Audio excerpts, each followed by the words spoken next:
lo que tiene que ver con la parte de ansiedad. Si ustedes recuerdan, la definición de estrés hacía referencia a, esto ustedes ya lo saben perfecto, un conjunto coordinado de reacciones ante cualquier fórmula de estímulos nocivos, y ustedes recuerden que acá se incluyen las amenazas psicológicas, es decir, no solamente en lo concreto, sino que una idea te puede generar cualquier tipo de respuestas. Ustedes recuerdan perfectamente que hay cuatro tipos de respuestas. Tenemos por un lado la lucha, por otro lado la huida, por otro lado la parálisis y por otro lado el desmayo. ¿Esto qué quiere decir? Quiere decir que a nosotros en una guardia o en el consultorio nos pueden consultar por cualquiera de estas sintomatologías, es decir, sea por cuestiones de agitación, agresividad, impulsividad, irritabilidad, etc. Por cuestiones más bien fóbicas, yo me quedo paralizado, me quedo en blanco, me quedo en shock. Puedo, por el contrario, empezar a somatizar, porque yo me escapo de todas las situaciones o eventos que puedo considerar estresantes, o tener alguna cuestión de desmayo.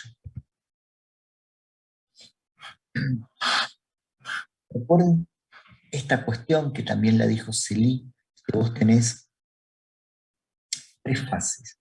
Tenés una fase donde vos reaccionás ante esa situación. Por ejemplo, te enterás que falleció algún allegado tuyo, pero ¿cómo? No puede ser. Es el recibir la noticia.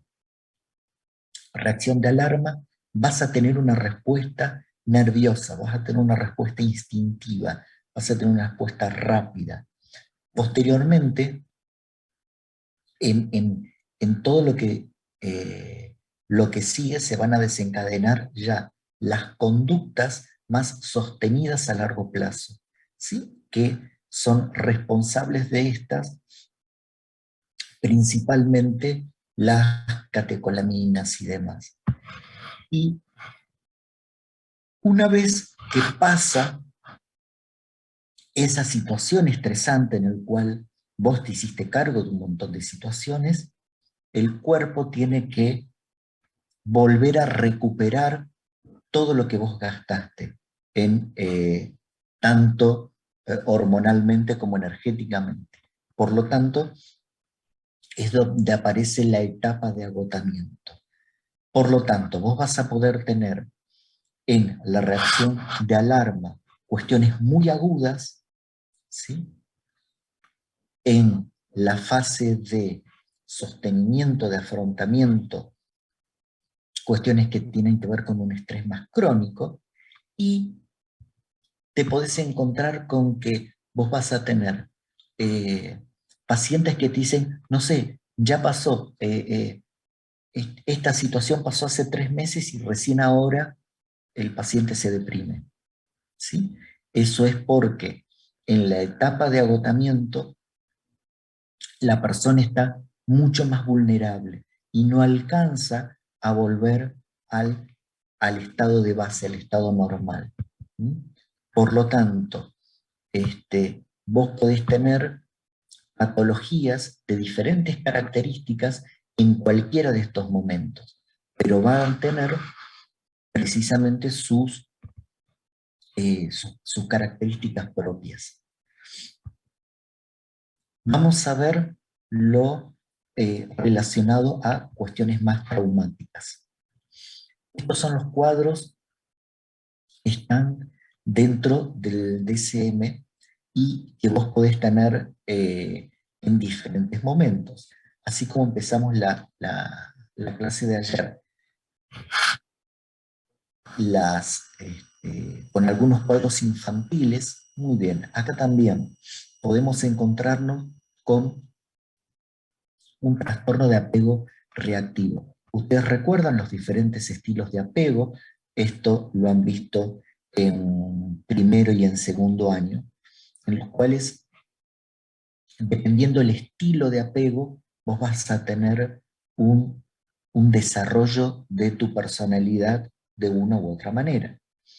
El estilo de apego reactivo hace referencia a que son personas en los cuales están constantemente inhibidos, constantemente retraídos, como si fuera una cuestión de timidez sumamente marcada. Pero, a diferencia de una persona tímida que suele sufrir, que suele angustiarse, acá, y que busca protección, acá no. Acá generalmente el chico se queda solo. Es decir, no va en busca de los cuidadores, en busca de la madre o de la familia. Se queda solo y ahí pareciera que se aísla. Por lo tanto, esta cuestión de trato relacional con el resto está sumamente limitado. Algunos dicen que esto es característico de algunos de chicos que están dentro del espectro autista, ¿no? Porque tiene un poco estas características. De todas maneras, eh, esto lo primero que hay que hacer es tratar de descartar que no haya ninguna cuestión neurológica, ¿sí? De base, y después sí eh, ver si no hay una cuestión depresiva de fondo.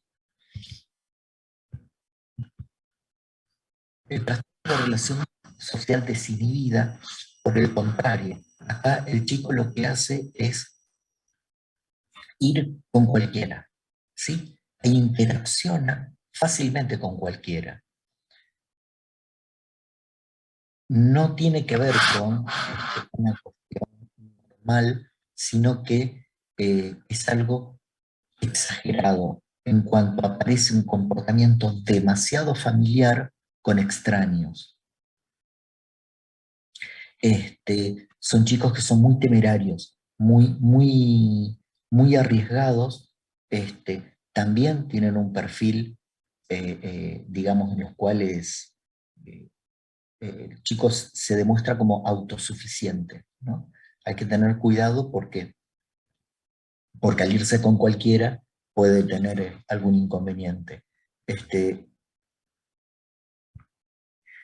Ya pasando más a los adolescentes y adultos, hay un cuadro que ustedes lo tienen que manejar bastante bien, es el estrés postraumático.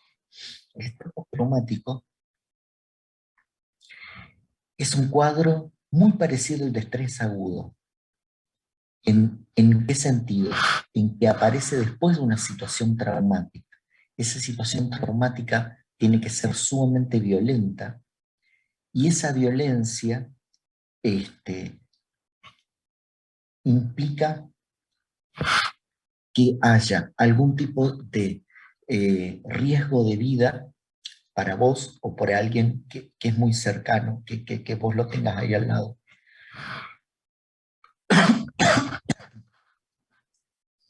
Por lo tanto, frente a una situación, sea de homicidio, tortura, violación, algún accidente de tránsito, algo si grave, que el paciente lo presencia, muy bien, pueden aparecer este tipo de situación.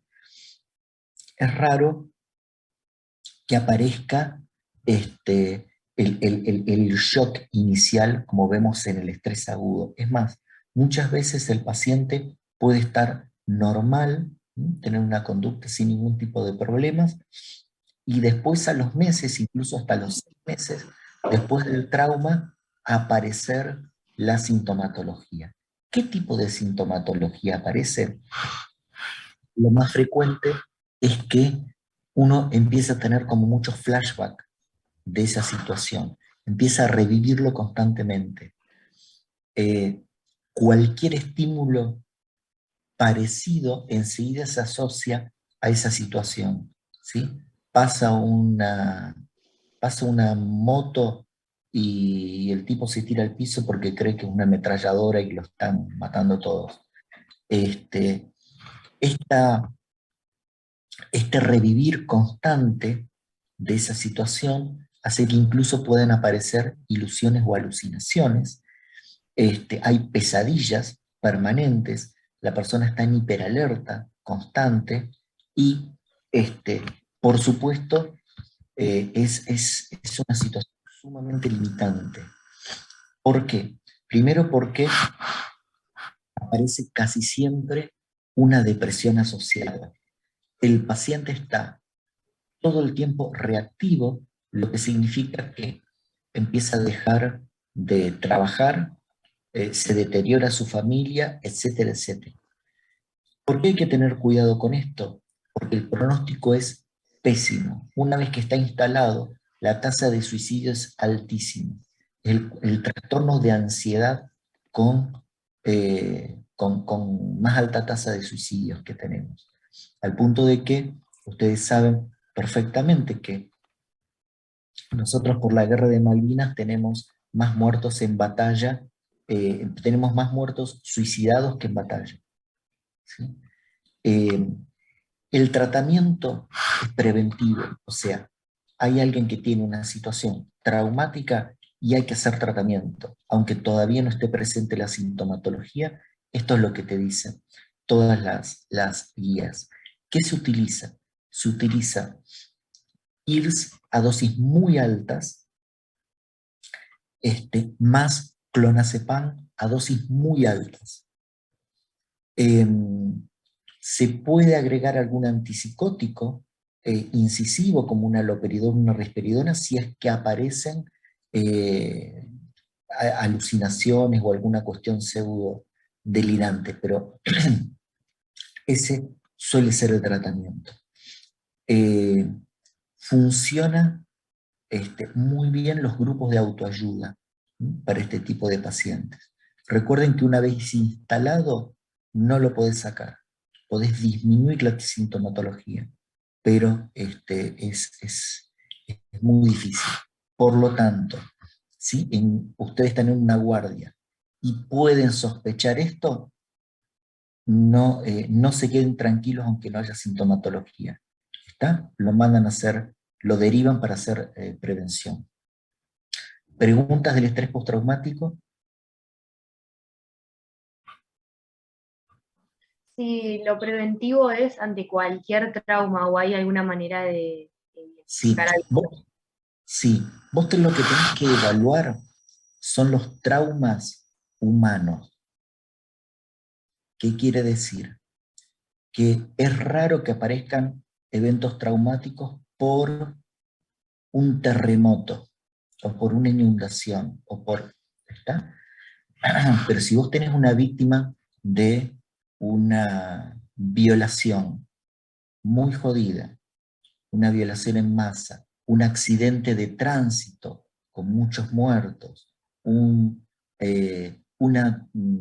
que fue rehén o fue víctima de torturas en un asalto, o ese tipo de situaciones, tenés que hacer tratamiento preventivo. ¿De acuerdo? Bien. Doctor Spengler, ¿quiere agregar algo? No, profe. Perfecto.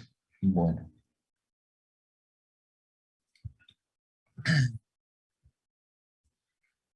El trastorno por estrés agudo es muy parecido a esta situación, con la diferencia de que el paciente, en este caso, en general suele estar choqueado. Vos vas en la ambulancia, ¿viste? Y te encontrás con un paciente que tuvo un accidente de tránsito y lo ves así, choqueado, lo ves perplejo, lo ves como que le cuesta conectarse, como si estuviera algo disociado.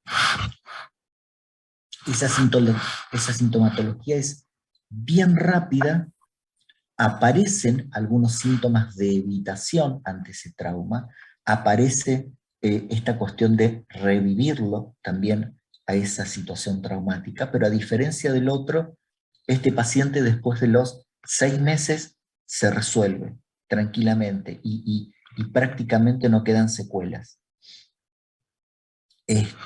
Por lo tanto, a diferencia del anterior, el pronóstico es muy bueno. Todo lo que tiene que ver con tratamiento en este caso se da alguna benzodiazepina potente como clonazepam o alprazolam si está un poco agitado. Y si no, acá sí vos lo podés esperar. ¿Qué tenés que evaluar? Que no aparezca una depresión secundaria o algún cuadro de ansiedad secundaria. ¿Por qué? Porque el pibe manejando tiene un accidente y se muere el que iba al lado. Entonces puede traer aparejado una depresión secundaria a ese fallecimiento. ¿Se entiende? No al trauma propiamente dicho, sino a las consecuencias de eso. ¿Está? Esa es la Profe, diferencia. y Con un el paciente, anterior, en el anterior, vos, todo lo que revís tiene que ver con el hecho traumático. ¿Sí? Acá tiene que ver con la consecuencia más bien. Sí, Juan. profe, que tuvo, por ejemplo, un estrés agudo, un accidente, por ejemplo, ¿puede después, con el tiempo, desarrollar como es un trastorno postraumático? ¿O sí si le da el estrés agudo, no hay posibilidad de que después tengamos que Está sospechar un bien. estrés? A veces es muy difícil porque como dijimos, el paciente, eh, si vos no tenés sintomatología, ¿sí? Y después aparece, lo pensás como una cuestión postraumática. Mientras que si es rápido, lo pensás generalmente como un estrés agudo. Pero a veces el estrés postraumático te puede aparecer en el momento. Por lo tanto, vos ante alguna duda, lo derivás para que haga tratamiento. Si después esto es una cuestión de estrés agudo y zafó, listo. Vos lo que tenés que hacer es tratarlo para prevenir lo otro por las dudas. ¿Está? Entonces, ante la duda, lo tratás. Claro, o sea, entre un evento traumático, cualquiera de los ejemplos que dio usted, más allá de que sospechemos una u otra, sí o sí derivamos para que Sí, lo traten. sí. Si vos estás seguro de que decís, no, acá no va a desarrollar una cuestión postraumática, va a ser algo de simplemente un estrés agudo. Bueno, entonces sí lo podés manejar, lo podés manejar vos, le das alguna benzodiazepina, pero ante la más mínima duda, derivás.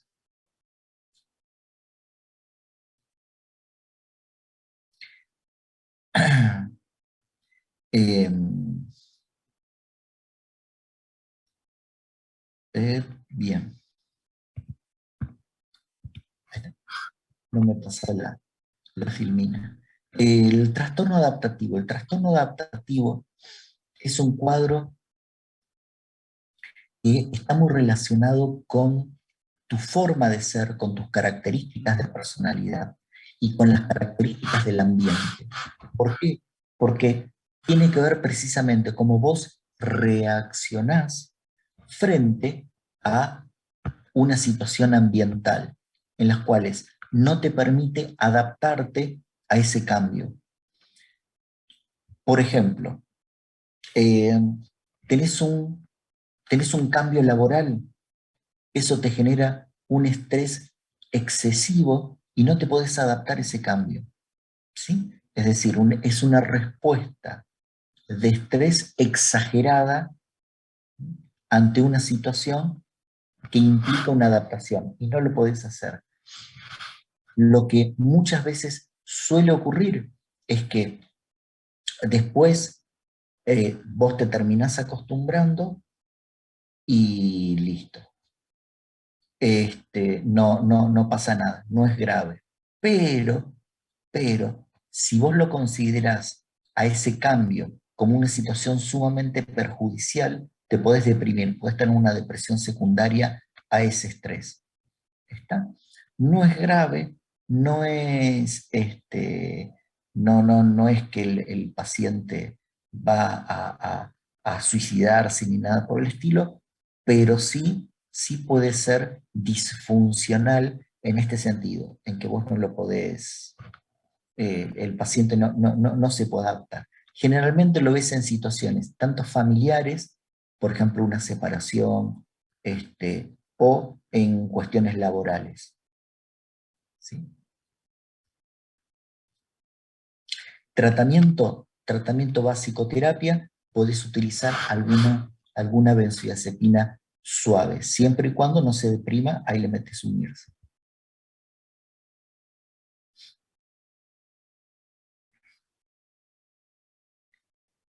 Como conclusión, tenemos que en este caso, sí vamos a tener un uso de benzodiazepinas, generalmente de alta potencia.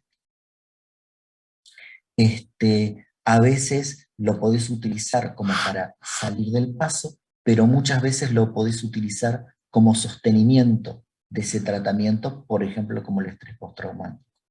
Recordar siempre el concepto de hacer un abordaje preventivo ante cualquier situación y siempre estar pensando en una derivación, ¿está? Por las consecuencias que puede traer. Preguntas.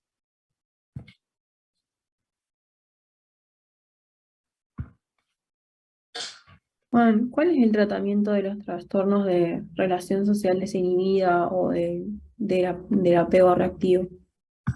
Bien. ¿Terapia? Como generalmente se dan en pequeños que tienen una situación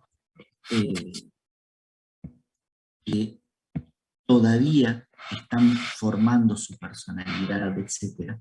Vos no los considerás como, si bien están definidos como un trastorno, vos todavía no lo diagnosticás como un trastorno. ¿Sí? Ahora bien, eso por un lado. Segundo, son patologías o son situaciones clínicas que el abordaje tiene que ser siempre chico y los padres. ¿Por qué? Porque se trata de trabajar esa interacción. ¿Correcto? Por lo tanto, en esos casos nunca hay que trabajar solamente con el pacientito. Siempre hay que trabajar la parte familiar. Rocheta, ¿estás bien? Sí, profe, estaba estornudando. No, perfecto. ¿Qué otra cosa? Y es psicoterapia. Rara vez necesitas un fármaco para esto. No obstante, si aparecen algunas conductas de riesgo, algunas conductas impulsivas, violentas y demás, sí le podés dar uno de los medicamentos que más se utilizan en psiquiatría pediátrica, en psiquiatría, es la risperidona, para regular ese tipo de conductas. ¿Sí? Ahora, si vos estás frente a un paciente más bien inhibido y demás que le cuesta, podés utilizar, dependiendo qué es lo que está fallando, podés utilizar algún antidepresivo como para mejorar un poquitito la parte social, pero no va a ser no va a tener un avance significativo. ¿Sí? Si vos tenés estás dentro del espectro autista, ¿sí? Tenés un chiquito, por ejemplo, con síndrome de Asperger, vos le das un antidepresivo y puede mejorar un 5, un 10%, pero lo social se trabaja desde otro lugar. Hay muchos trabajos con la utilización de oxitocina para este tipo de chicos, pero bueno, Eso seguramente ya lo han dado en pediatría y todos los trastornos de conducta de pediatría, así que no me quiero meter demasiado. Gracias, Juan. De nada, sobrina. ¿Qué más? En el apego reactivo no entendí la parte que decía que no busca consuelo ni se deja consolar. No entiendo qué significa. Claro, significa que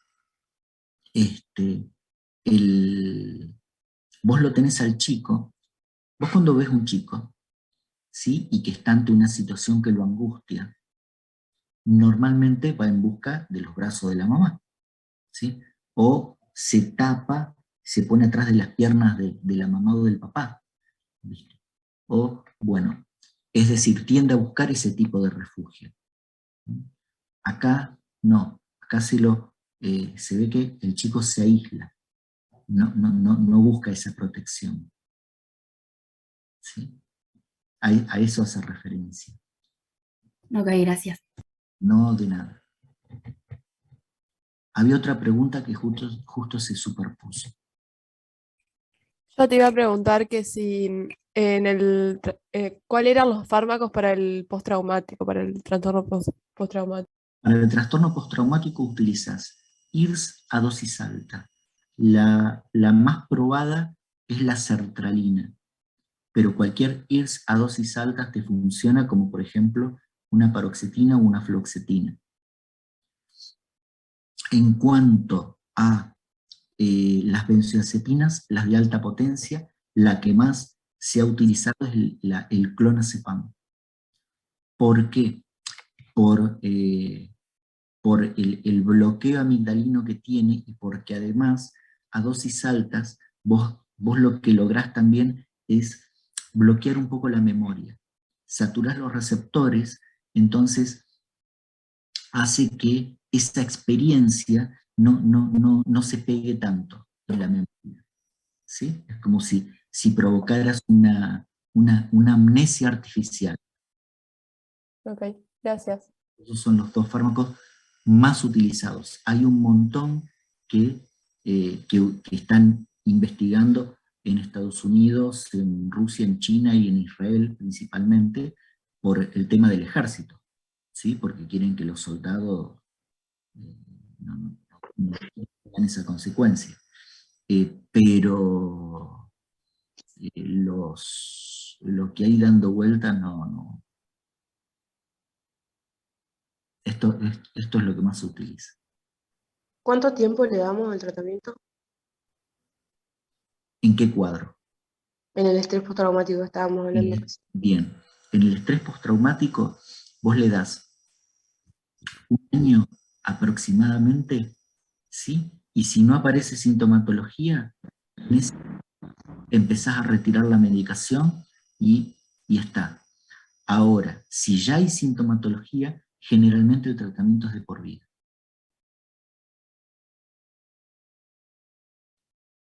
Genial, gracias. De nada, Magali.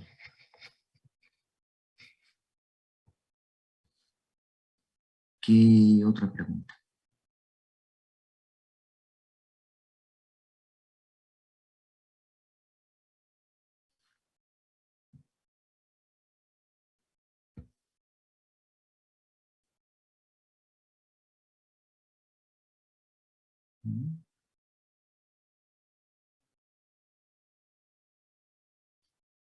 Cada vez que Sánchez, una pareja de Sánchez se rompe, puede tener un estrés postraumático, ¿sí? Porque ha estado con la guerra. Bueno, no importa, eso es un chiste muy malo. ¿Qué otra cosa, chicos?